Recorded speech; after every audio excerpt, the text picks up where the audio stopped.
बिस्मिल्लाहिर्रहमानिर्रहीम। अस्सलामु अलैकुम दोस्तों, उम्मीद आप सब खैर वाफियत से होंगे। तुगलक एपिसोड 8। शयामा खामोश और संजीदा महल के बंदी खाने में बैठी थी। उसने चाक की आहट महसूस की। नजर उठाकर देखा तो खुसरो खान सामने खड़ा था। वो उसी तरह बैठी रही। खुसरो खान ने गुफ्तगू का सिलसिला शुरू करते हुए कहा, शयामा, ये जगह तुम्हारे लायक है, तुम्हें यहाँ होना चाहिए था। वो बेनयाजी और नखुवत के साथ गोया हुई। ये जगह मेरे लायक ना होती तो मैं यहाँ होती क्यों? खुसरो खान ने बहुत नरम और मुलायम लहजे में कहा, शयामा, मैंने राधा और हीराचंद को रिहा कर दिया। वो बोली, मैंने खाना खा लिया। खुसरो खान ने एक कहकहा लगाया और कहने लगा, तुम्हारी यही बातें हैं जिन पर मैं जान देता हूँ। वो बोली, काश आप मुझसे नफरत करते होते। खुसरो खान ने एक जोश के साथ जवाब दिया, मैं और तुमसे नफरत? शयामा, क्या यह मुमकिन है? ये आपकी बातें हैं, मैं क्या कह सकती हूँ?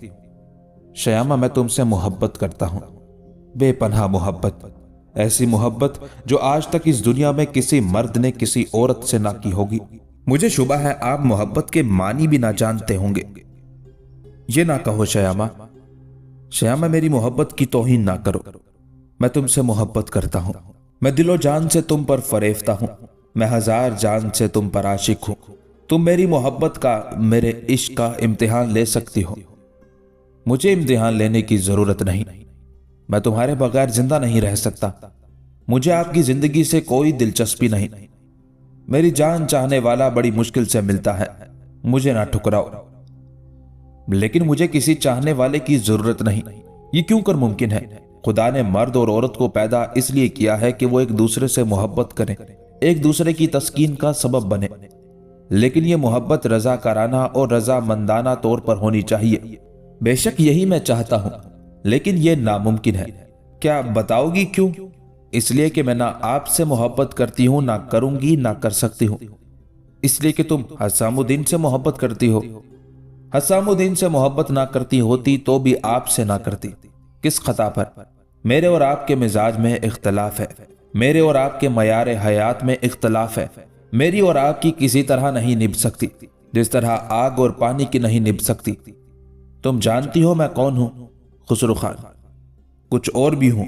एक गासिब, एक मोहसिन कुश, एक जालिम, एक नफ्स परस्त, एक बदसीरत, एक बद किरदार। तुम हो के मैंने इतनी बातें सुन ली। कोई और होता तो मैं उसकी गर्दन उड़ा देता। मैं जानती हूं इस फन में आप ताक हैं। मुझे कोई शिकायत ना होगी अगर आप मेरी भी गर्दन उड़ा दे, बल्कि शायद आपकी शुक्रगुजार होंगी। लेकिन अगर हसामुद्दीन मिल जाए तब भी क्या तुम इसी तरह मरना चाहोगी? नहीं, तब नहीं। इसके मानी यह है कि तुम अब तक उससे मोहब्बत किए जा रही हो। अब तक क्या मानी? इसके मानी यह है कि पहले मुझे हसामुद्दीन का खात्मा कर देना चाहिए, फिर तुमसे बात करना चाहिए। लेकिन वो आपकी पहुंच से बाहर है, उस तक आपकी रसाई नहीं हो सकती। वो जहां भी होगा मैं उसे ढूंढ निकालूंगा, उसे कत्ल करूंगा और उसका कटा हुआ सर एक ख्वान में रखकर सरपोश से ढककर तोहफे के तौर पर तुम्हारे सामने भेजूंगा। इन बातों से जरा भी दहशत मेरे ऊपर तारी नहीं होती। जानते हैं क्यों? नहीं जानता। बताओ, जानना चाहता हूं। जब वो आपके पास कैद था, जब भी आप में इतनी हिम्मत ना हुई कि उसकी जान ले सकते, अब वो आपकी रसाई से बाहर है। अब आप क्या कर सकते हैं? पहले वो सिर्फ बागी था, अब रकीब है। तो इससे क्या होता है? मैं बागी को ढील दे सकता हूं, उसे माफ भी कर सकता हूं, लेकिन रकीब के साथ कोई रियायत नहीं कर सकता। अब वो बागी नहीं, मेरा रकीब है। लेकिन अपनी खैर मनाइए, मुझे उससे कोई खतरा हो सकता है। क्यों, आप उससे ज्यादा बहादुर हैं? मैं बादशाह हूं, मेरे पास फौज है, वो एक मामूली आदमी है। उसके पास तलवार भी नहीं, और अगर है भी तो टूटी हुई। मेरा उसका क्या मुकाबला? ये तो मुकाबले के वक्त ही मालूम होगा। तुम उसका नाम लेती हो तो मेरा खून खोल उठता है। तुम उसकी तारीफ करती हो तो मैं गुस्से से बेहाल हो जाता हूं। मुझे आपसे हमदर्दी है। शयामा, तुम्हें मुझसे हमदर्दी है? हाँ है। तो फिर तुम हसामुद्दीन को भूल जाओ। ये कैसे हो सकता है? ये किसी तरह नहीं हो सकता। एक बात तो सोचो शयामा। फरमाइए, कौन सी बात है वो? मेरी रफीका हयात बनकर तुम राज करोगी, हुकूमत करोगी, और कसरे हजार सतून तुम्हारा होगा। یہ खजाना शाही तुम्हारा होगा, ये शहंशाह हिंद तुम्हारा चाकर होगा, और अगर तुमने हसामुद्दीन को पसंद किया तो वहां तुम्हें कोई सुख नहीं मिलेगा, कोई आराम नहीं पहुंचा सकता, सुख नहीं दे सकता। वो मेरी तरह बादशाह नहीं है, एक फकीर है, लेकिन वो बहुत बड़ा इंसान है, और बहुत बड़ा इंसान बादशाहों से भी बड़ा होता है। ये तुम्हारा ख्याल है, ये मेरा ख्याल नहीं, दुनिया के तमाम अच्छे और काबिल लोगों का ख्याल है। मैं इससे इख्तलाफ करता हूँ। मैं आपको ना इख्तलाफ करने से रोक सकती हूँ, ना इत्तेफाक करने पर मजबूर कर सकती हूँ। ये अपनी अपनी राय है। हर शख्स को हक है कि आज़ादी से जो राय चाहे कायम करे। शयामा, तुमसे कहता हूँ कि मान जाओ। क्या मान जाऊं? मेरी रानी बन जाओ, मेरी मलिका बन जाओ। मैं दूसरों का हक नहीं मारना चाहती। दूसरों का हक यानी आपके पास ना रिज़्क की कमी है, ना रानियों की। ओहो, ये ख्याल है तुम्हारा? जी, मेरा ख्याल यही है, बिल्कुल यही। मैं तुम्हारे लिए सब कुछ कर सकता हूँ, मैं तुम्हारे लिए सबको छोड़ सकता हूँ। यानी क्या करेंगे आप? मैं सबको छोड़ दूंगा, सबको तलाक दे दूंगा। कसरे हजार सतून में तुम्हारे सिवा कोई मलिका नहीं होगी, कोई रानी नहीं होगी। क्या आप ये कर सकते हैं? हाँ, अगर तुम राजी हो जाओ, अगर तुम जिद छोड़ दो। मैं राजी नहीं हो सकती। अच्छा, वो एक बात पर फैसला कर लें। वो बात भी कह डालिए। हम हीरा चंद को हुक्म करार देते हैं। क्यों, किस लिए? जो फैसला वो करें हम दोनों मंजूर कर लें। मुझे ये बात मंजूर नहीं है। आखिर किस लिए? ये मेरा जाती मामला है, इसमें मुदाखलत की इजाजत मैं किसी को नहीं दे सकती, ख्वाह हीरा चंद हो या खुसरू खान या कोई और। इस जिद का अंजाम बहुत बुरा होगा शयामा। मैं हर अंजाम भुगतने के लिए तैयार हूं। मैं जितना नरम हूं उतना ही सख्त हूं। रहम करता हूं तो जुल्म करना भी जानता हूं। नरमी आती है तो सख्ती के फन से भी वाकिफ हूं। हाँ, आप में ये सब सिफतें हैं, मुझे तस्लीम है। मुझे सख्ती पर मजबूर ना करो। आप सख्ती करके मेरा क्या बिगाड़ लेंगे? मैं ऐसी सख्ती करूंगा कि तुम बर्दाश्त ना कर सकोगी। मैं हर सख्ती बर्दाश्त कर सकती हूँ। हसामुद्दीन की जुदाई से ज्यादा सख्ती और क्या हो सकती है? आखिर उसे गवारा कर ही रही हूं। फिर हसामुद्दीन का नाम लिया तुमने। ये नाम तो मेरे लिए तस्कीन जिंदगी है। तुमने कभी नहीं सोचा कि वह मुसलमान है और तुम हिंदू? सोचा था कई दफा। फिर किस नतीजे पर पहुंची ये भी बताओ। इंसानियत हर चीज से बाला है, मजहबी तासुब पर भी। कितने शौक, कितने चाहो, कितने एहतमाम से खुसरू खान ने जश्न मुसरत का एहतमाम किया था। शयामा की दावत, क्या इससे बढ़कर भी कोई जश्न हो सकता था? लेकिन उस जश्न की जिस बुरी तरह मट्टी पलीद हुई, उसने उसे हवास बाख्ता और इंतहाई मुस्तरिब कर दिया था। उस जश्न की हीरोइन महल के बंदी खाने में कैद थी, और यह इतनी जिद्दी हटेली थी कि किसी तरह राह रास्त पर न आती थी। जश्न की सारी तैयारियां मुकम्मल थी, लेकिन यह जश्न मनाया नहीं जा सकता था। शयामा के पास से मायूस, दिल गरिफ्ता और मुजमहिल होकर खुसरू खान फिर अपने कमरे में आया, और आते ही उसने हीरा चंद को तलब किया। वो जरा देर में पहुंच गया। खुसरू खान ने हीरा चंद से कहा, सल्तनत का बागी तुम्हारे हाथ से फरार हुआ। हमने इस जुर्म में तुम्हें कैद कर लिया, मगर तुम्हारी वफादारियां आड़े आई। बिलाखिर हमने तुम्हें रिहा कर दिया। हीरा चंद ने अदब के साथ जवाब दिया, मुझे इसका एतराफ है खुदाबंद नेमत। खुसरू खान ने दरियाफ्त किया, तुम हमारा एहसान मानते हो? उसने जवाब दिया, मानता हूं, वरना आज मैं कहां होता। मेरी लाश सूली पर लटक रही होती। हाँ, ऐसा होता, मगर तुम बच गए। लेकिन एहसान का बदला भी तो अदा किया जाता है। बेशक। फिर क्या तुम इसके लिए तैयार हो? जो हुक्म हो उसे बचा लाने के लिए आप मुझे आमादा और मुस्तैद पाएंगे। तो तुम्हें हमारा एक काम करना पड़ेगा। करोगे? अगर कर सकूंगा तो जरूर करूंगा, ना कर सकूंगा तो भी अपनी तरफ से कोई दकीका नहीं उठा रखूंगा। हमें तुम्हारी दरीना वफादारी, शराफत और वफादारी से उम्मीद भी यही थी। मगर इरशाद हो वो क्या काम है जिसके लिए मैं तलब किया गया हूं? तुम जानते हो शयामा अब तक कैद है। जानता हूं खुदाबंद नेमत। क्या तुम्हें उसकी इस हालत से दुख नहीं है? सारी दुनिया के दुख भूल सकता हूं, लेकिन खुदाबंद नेमत उसे नहीं भूल सकता। हमें यकीन है। एक बात बताओ।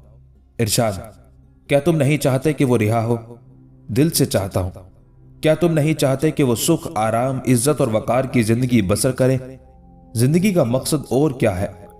क्या तुमने हमसे वादा नहीं किया था कि उसकी शादी हमसे कर दोगे? किया था।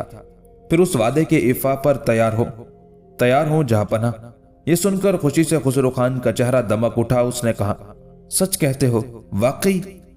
हीरा चंद ने जवाब दिया, कोले मर्दा जादारत। خسرو خان کا دھڑکتا ہوا دل مطمئن ہو گیا۔ اس نے کہا، لیکن وہ حسام الدین کے عشق کا دم بھر رہی ہے، ہم سے اظہار نفرت کر رہی ہے، ہماری پیشکش ٹھکرا رہی ہے۔ ہیرا چند، وہ ہماری رانی بننے سے انکار کرتی ہے، وہ سلطنت ہند کی ملکہ بننے سے انکار کرتی ہے۔ ہیرا چند نے کچھ تامل کے بعد کہا، ضرور کرتی ہوگی۔ خسرو خان نے چیما جبی ہو کر پوچھا، کیوں؟ ہیرا چند نے جواب دیا، اس لیے کہ آپ نے اس کے ساتھ تحکمانہ طریقہ اختیار کیا۔ ہم نہیں سمجھتے، اگر آپ کو اس سے محبت تھی، اگر آپ کو اس سے عشق تھا، اگر آپ واقعی اسے اپنی رانی اور ملکہ بنانا چاہتے تھے تو آپ مجھے قتل کر دیتے، مگر اس کے ساتھ یہ برتاؤ نہ اختیار کرتے۔ نہ اسے حسام الدین کا تانا دینا چاہیے تھا، نہ اسے گرفتار کرنا چاہیے تھا، نہ اس کی توہین و تذلیل کرنی چاہیے تھی۔ توہین و تذلیل ہم نے کب کی؟ اس سے بڑھ کر توہین و تذلیل اور کیا ہو سکتی ہے کہ مستقبل کی ملکہ ہند بندی خانے میں محبوس ہے اور ہر درجہ خودسر، ضدی اور ہٹ کی پکی لڑکی ہے۔ یہ طرز عمل اختیار کر کے آپ نے واقعی اسے اپنے آپ سے متنفر کر لیا اور اب اس کا راضی ہونا بہت مشکل ہے۔ تو ہمیں کیا کرنا چاہیے تھا؟ آپ کو چاہیے تھا کہ حسام الدین کا اس کے سامنے نام بھی نہ لیتے، اس پر شفقت و کرم کی بارش کرتے، اس کی کڑوی کسیلی باتیں بھی برداشت کر لیتے، پھر کہاں تک اس پر اثر نہ ہوتا۔ کیا وہ حسام الدین کو بھول جاتی؟ قطعاً بھول جاتی۔ کہاں آپ، کہاں حسام الدین، کہاں بادشاہ، کہاں فقیر، کہاں سورج، کہاں چاند، پھر آپ کے سوا وہ کسی کی نہ بن پاتی۔ واقعی یہ ہم سے بہت بڑی چوک ہوئی، بلکہ میں تو کہتا ہوں ناقابل تلافی چوک۔ ٹھیک کہتے ہو، آپ نے یہ سب کچھ اس دن کیا جب اس کی دعوت ہوئی تھی، جب جشن مسرت کا اہتمام کیا تھا۔ کتنے شوق سے وہ شرکت کی تیاریاں کر رہی تھی۔ واقعی بالکل سچ، خداوند نعمت۔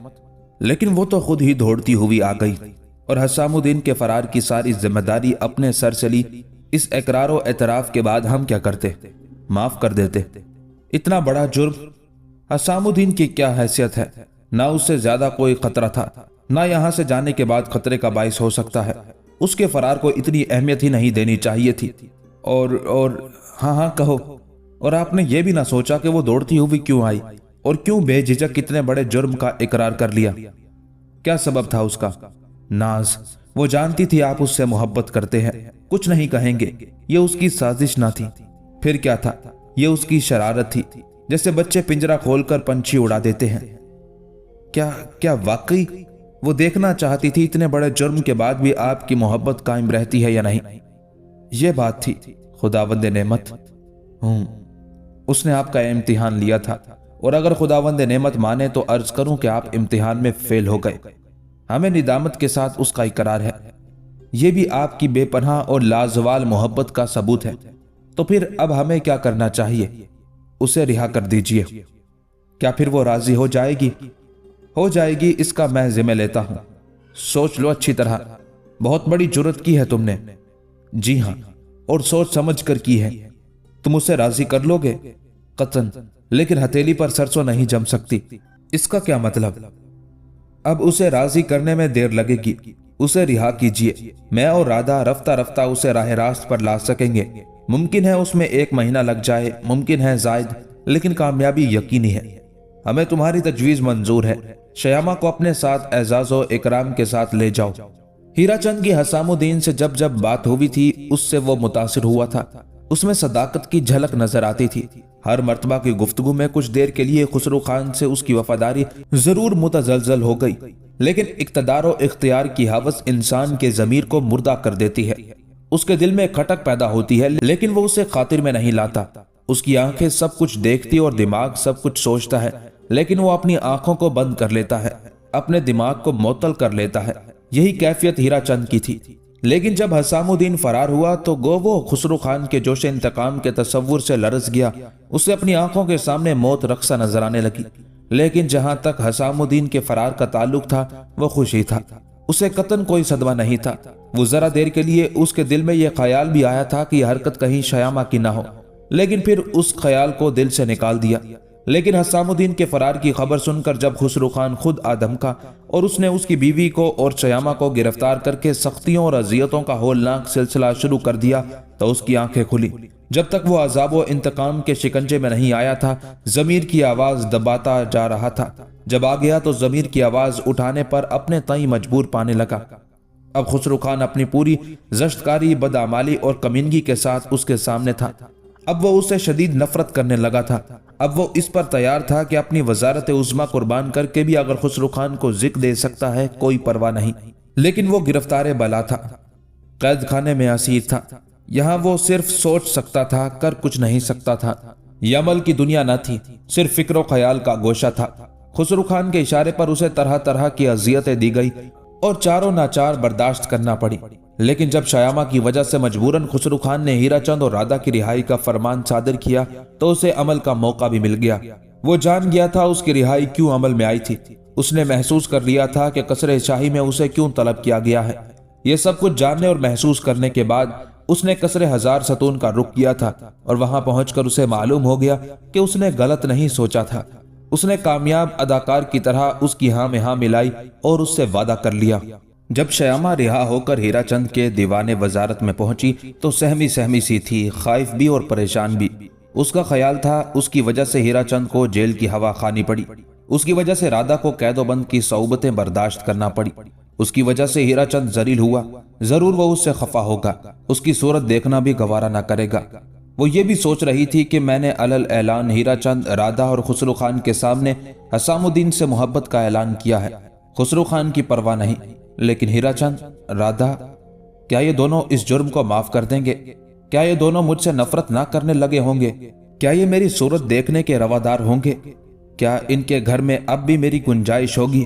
بے شک اس کا باپ زندہ تھا اور وہ اسے چاہتا بھی بہت تھا، اور گو اس عرصے میں اپنے کاروبار کے سلسلے میں وہ باہر گیا ہوا تھا، دہلی میں نہیں تھا اور تمام حالات سے ناواقف تھا، لیکن اسے یقین تھا وہ اسے کچھ نہیں کہے گا، وہ اسے کوئی سزا نہیں دے گا، وہ اس سے کسی طرح کی باز پرس نہیں کرے گا۔ وہ اتنی بے پناہ محبت کرتا ہے کہ کسی قیمت پر بھی اس کا دل دکھانا منظور نہیں کرے گا۔ باپ زندہ ہے، باپ کی طرف سے اطمینان ہے کہ وہ کچھ نہیں کہے گا۔ باپ کے گھر کا دروازہ آگوش مادر کی طرح اس کے لیے کھلا ہوا ہے، وہ جب چاہے وہاں جا سکتی ہے۔ وہ ہیرا چند یا رادھا کے پاس رہنے اور زندگی گزارنے پر مجبور نہیں ہے، لیکن رادھا سے اسے بے پناہ محبت تھی، اور رادھا بھی اسے اولاد کی طرح چاہتی تھی۔ ہیرا چند کو وہ دل سے چاہتی تھی، اور ہیرا چند کا برتاؤ بھی اس کے ساتھ ایک بے انتہا محبت کرنے والے باپ جیسا تھا۔ ایک شہر میں رہ کر وہ ان دونوں کو کس طرح چھوڑ دے گی؟ وہ دہلی میں رہے گی مگر رادھا سے نہیں مل سکے گی، وہ دہلی میں رہے گی مگر ہیرا چند کی شفقتوں سے محروم ہو جائے گی۔ کیا اس المیہ کو وہ برداشت کر سکے گی؟ کیا اس کا دل پھٹ نہ جائے گا؟ یہی باتیں سوچتی ہوئی انہی اندیشہ ہائے دور و دراز میں مبتلا وہ خسرو خان کے قصر ہزار ستون سے نکلی اور ہیرا چند کے ایوان وزارت میں پہنچ گئی۔ لیکن یہ کیا؟ رادھا نے اسے دیکھا اور لپک کر اس کی طرف دوڑی، اسے کلیجے سے لگایا اور پھوٹ پھوٹ کر رونے کیوں لگی۔ اس کے بہتے ہوئے آنسو اپنے دامن سے پونچھنے لگی، اسے بے تابی کے ساتھ پیار کیوں کرنے لگی۔ کیا یہ مجھ سے نفرت نہیں کرتی؟ اب بھی محبت کرتی ہے، اب بھی چاہتی ہے، اب بھی اسی طرح جان دیتی ہے۔ اس احساس نے اس کی پریشانی ختم کر دی، اس کا اضطراب دور کر دیا۔ جن اندیشہ ہائے دور و دراز میں مبتلا تھی وہ سب دور ہو گئے۔ جس طرح بادل گھر آتے ہیں اور دفعتاً چھٹ جاتے ہیں اور چاند اپنی پوری تابانی کے ساتھ ظاہر ہو جاتا ہے، بالکل یہی کیفیت اس وقت شیامہ کی تھی۔ لیکن ہیرا چند کی طرف سے اب تک دل پریشان تھا۔ اتنے میں ہیرا چند بھی مردانے سے زنانے حصے میں آ گیا۔ اس نے جو یہ منظر دیکھا تو گھسیٹ کر شیامہ کو اپنے کندھے سے لگا لیا اور کہا، رادھا تو ہمیشہ کی پگلی ہے، اسے تو رونا ہی چاہیے، لیکن تو کیوں رو رہی ہے؟ پھر اس نے کہا، سن، ہیرا چند تیرے لیے وزارت پر لات مار سکتا ہے، بادشاہ کو چھوڑ سکتا ہے، ایک مرتبہ نہیں 1000 دفعہ جیل جا سکتا ہے، ہر طرح کی تکلیفیں، پریشانیاں اور دکھ برداشت کر سکتا ہے، لیکن تجھے نہیں چھوڑ سکتا۔ تو شاید سوچ رہی ہے کہ اب کیا ہوگا، شاید تیرے دل میں یہ خیال پرورش پا رہا ہے کہ میں ایک تحفے کے طور پر تجھے خسرو خان کے حوالے کر دوں گا۔ ممکن ہے تو اس فکر میں ہو کہ حسام الدین سے محبت کر کے تو نے اتنا بڑا جرم کیا ہے جسے میں معاف نہیں کر سکتا، لیکن شیامہ یہ تیری بھول ہے، تو میری گود میں پلی ہے، لیکن شاید اب تک میری محبت کو، میرے مزاج کو سمجھ نہیں سکی۔ ارے پگلی، ان خیالات کو دل سے نکال دے، تو فکر نہ کر، وہی ہوگا جو چاہے گی، جو تجھے منظور ہوگا۔ خسرو خان کا ہاتھ جب تک میں زندہ ہوں تیرے دامن تک نہیں پہنچ سکتا، گو اسے بیوقوف بنا کر ابھی آ رہا ہوں، اور اس سے وعدہ بھی کرایا ہوں کہ ذرا صبر کیجئے، کچھ مدت کے بعد شیامہ آپ کی رانی بن جائے گی، وہ انہی غلط فہمی میں مبتلا رہے گا اور تیری گرد تک بھی نہیں پہنچ سکے گا۔ میں جانتا ہوں تو حسام الدین سے محبت کرتی ہے، بے شک وہ مسلمان ہے تو ہندو ہے، لیکن وہ بھی انسان ہے، تو بھی انسان ہے، وہ بہت اچھا انسان ہے، تو اتنی اچھی تو نہیں لیکن ہے تو بھی انسان۔ और फिर मोहब्बत पर जोर किसका चलता है? तूने अपनी मर्जी से मोहब्बत कब की? और की भी तो जुर्म क्या किया? उससे मोहब्बत करना बाइस फख्र है। इस बेहतरीन इंतखाब पर मैं तुम्हें मुबारकबाद देता हूँ। तुझे ये फिक्र होगी कि हसामुद्दीन कहाँ गया, वो कहाँ है और किस तरह मिल सकता है। ये तेरे सोचने की बातें नहीं, इन्हें सोचना और इन्हें हल करना मेरा काम है। मैं करूंगा। मैं हसामुद्दीन को तलाश करूंगा। मैं उस भगोड़े को ढूंढ निकालूंगा और लाकर तेरे कदमों पर डाल दूंगा। वो खुसरो खान से भाग कर जा सकता है, लेकिन तुझसे भाग कर कहाँ जा सकता है? कहीं उसे आना पड़ेगा। वो आएगा और बहुत जल्द आएगा। क्यों नहीं लड़की, शायद तुझे मेरी बातों पर नहीं आ रहा। शायद तू समझ रही है कि महज तसल्ली और दिल दही के लिए बातें कर रहा हूं, ताकि तू उसे भूल जाए, ताकि रफ्ता रफ्ता तू उससे मायूस हो जाए। लेकिन ऐसी बात नहीं है। अगर मेरी ये राय ये ना होती तो मैं बरमिला तुझसे कह देता। मेरी राय ये है कि तेरा इंतखाब गलत नहीं है।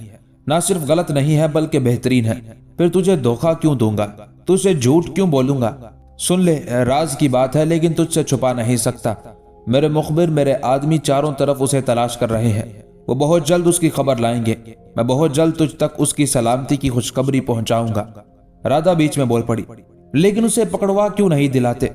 हीराचंद ने एक कहा लगाया और कहा, पकड़वा दूं ताकि खुसरो खान जो उसके खून का प्यासा है कत्ल कर दे उसे।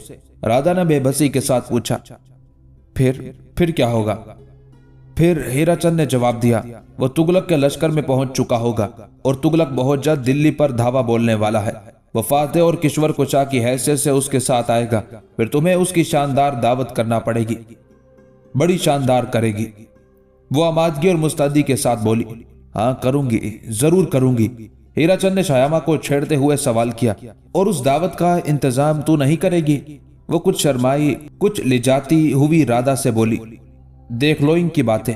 राधा ने उसे एक दफा फिर गले से लगा लिया और कहने लगी, चल छोड़ ये बातें। एक बहुत बड़ा मरहला तय हो गया, ऐसा मरहला जो शायामा के वहमो गुमान से खारिज था। राधा इस तरह से साथ देगी, हीराचंद इस तरह अपनी हर चीज दांव पर लगाकर उसके लिए सब कुछ करने को तैयार हो जाएगा। कसरे हजार सतून से जब वो रिहा होकर आई तो मगमूम व मुज़महिल, अफसुर्दा और परेशान आई थी।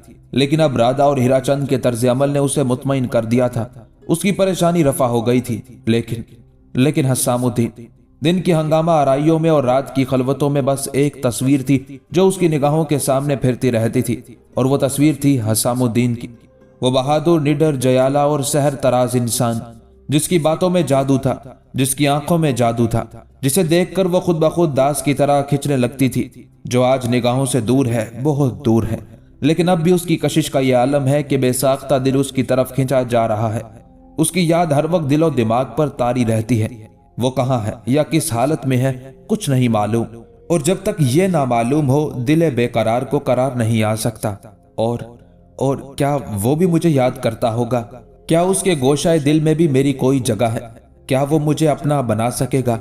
कौन है जो इन बातों का जवाब दे सके? वो सामने होता तो उससे जरूर पूछती, क्या अपने चाहने वालों को तुम धुतकार देते हो? क्या खुद भी उनसे मोहब्बत करने लगते हो? भैया ने कहा है कि उनके मुखबिर चारों खोट उसे तलाश कर रहे हैं। वाकई कर रहे होंगे, लेकिन इतने दिन हो गए अब तक कुछ पता नहीं चला, कुछ सुराग नहीं लगा। ये इंतजार की घड़ियां कब खत्म होगी? ये फराग का जमाना कब खत्म होगा भी या नहीं? एक रोज वो इन्हीं ख्यालात में हैरान परेशान बैठी थी कि राधा आ गई। खुश जैसे कोई बहुत बड़ी नेमत मिल गई हो। वो उसे देखते ही कहने लगी, अरे शायामा, सुना है हसामुद्दीन उस लश्कर की कमान करता हुआ आ रहा है जो दिल्ली की तरफ कूच कर चुका है। शायामा का चेहरा वफूर मुसरत से सुर्ख हो गया। वो बोली, सच? राधा ने कहा, हाँ, आज अभी इतला मिली है। हमारे मुखबिर ने उस तक पहुंचने की बहुत कोशिश की, लेकिन पहरा ऐसा जबरदस्त और इंतजाम ऐसा सख्त है कि परिंदा भी पर नहीं मार सकता। उसके खेमे तक बेचारा मायूस लौट आया। लेकिन बहरहाल खबर तो मिल गई। ये तो मालूम हो गया वो अच्छा है, तंदुरुस्त है और अब बहुत जल्द दिल्ली आया चाहता है।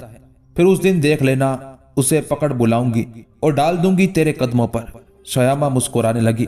लेकिन यह हीराचंद के मुखबिरों की इतला थी। अभी तक खुसरो खान को इस हादसे की इतला नहीं मिली थी जो उसके लिए फैसला कुन साबित होने वाला था।